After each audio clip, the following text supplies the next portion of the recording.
Breaking this morning, we are learning new information about the person allegedly behind the massive Pentagon intel leak that is sending shockwaves around the world. A source telling the Washington Post that the man worked on a military base and shared hundreds of highly classified documents with a group of friends online since the pandemic.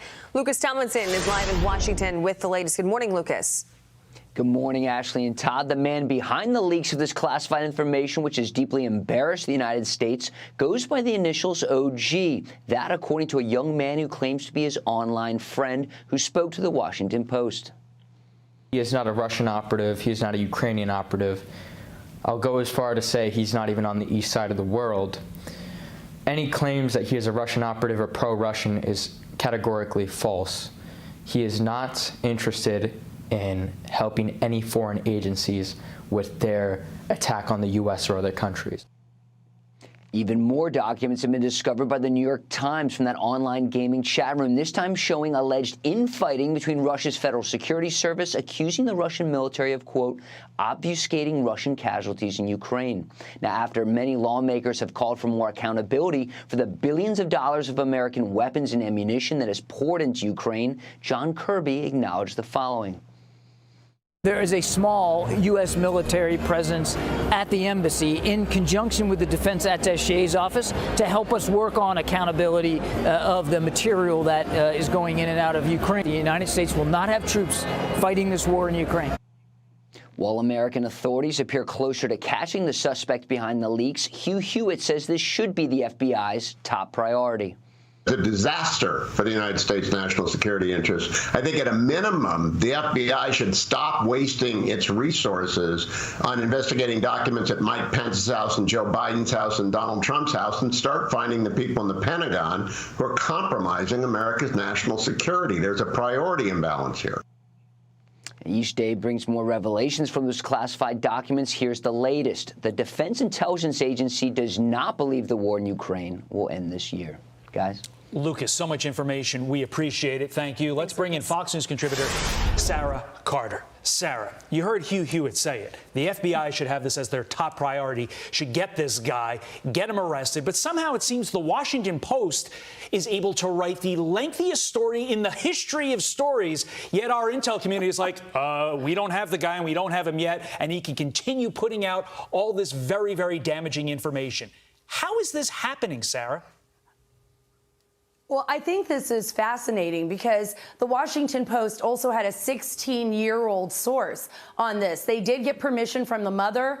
Apparently, they were all on the gaming system. They had met on Discord, this server, and they were actually becoming very close, tight-knit group. So there was actually more than just the 16-year-old. The FBI should already have its tentacles spread across the country and be gathering up this information. And by the way, Todd, they may already have. But I think what's really fascinating about all these stories and the fact that you talked about it being so lengthy is that it was so detailed. It was so detailed. These documents show a lot and expose a lot of our tactics, techniques, our procedures inside the intelligence community, and that is highly detrimental to the United States. It's really dangerous also to our intelligence apparatus overseas, whether that's agents working for us and collecting data for us, or whether that's us actually getting those documents, intercepting those documents with technology, because now the Russians, as well as the Egyptians, as well as the Turkish, and everybody involved in the collection of that data by the United States are now sifting through everything to make sure that they shut off whatever leaks they have within their government, going from Moscow all the way to Istanbul. This is a really dangerous leak. I do not believe, by reading the story in the Washington Post, which was very well written, but I do not believe that this person was actually like an Edward Snowden trying to get the information to the Russians, but they leaked these documents online. When you think about servers, I mean, you could go all the way back to,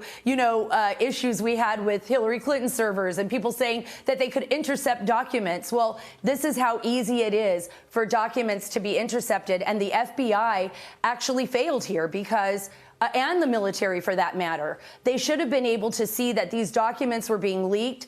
I don't know what the details are, but why weren't these documents flagged within their system? when the documents were moved from point A to point B? That's a huge question that I believe that reporters need to be asking, is how come these documents weren't flagged? And remember, here's the FBI investigating parents in Loudoun County for possibly being, domestic terrorists or going to church, to Catholic churches at Latin masses.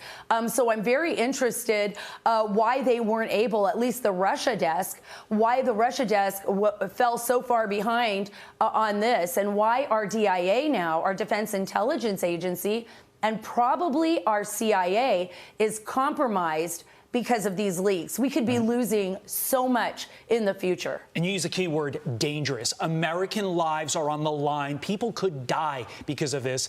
This is like an active shooter situation that has gone on for months. They should have caught this guy by now and put this down, yet he's still out there, and that's scary. Ash. Yeah, and you just hope and pray to God that the Biden administration actually knows what's going on and they know who they're looking for, and it's just a matter of time before there's an arrest made so this can stop. But we do have to get to this, Sarah. There's, for a second time, migrants swarming the border, crossing between El Paso and the Mexican border of Juarez, and forced CBP to temporarily shut it down. Listen to this. We heard that they will let Venezuelans in, that people crossing illegally will be submitted to a credible fear screening, and if they have a valid asylum process, they will be able to enter the United States. We're waiting for more information. Here they say this is false and that we have to go back. I've been since October in this journey, and I haven't been able to access it. My only question is, where in the world is Mayorkas? Right. Well, he's not there. He's kind of retired on the job, according to Border Patrol agents and officials within the DHS that I've spoken to. It's really disheartening to see that.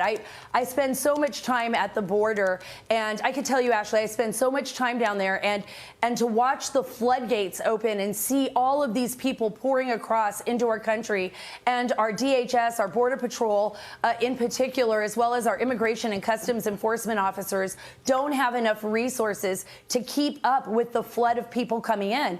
And by the way, the human traffickers are making hundreds of billions of dollars with the cartels off of moving people, even more in some cases than the movement of narcotics.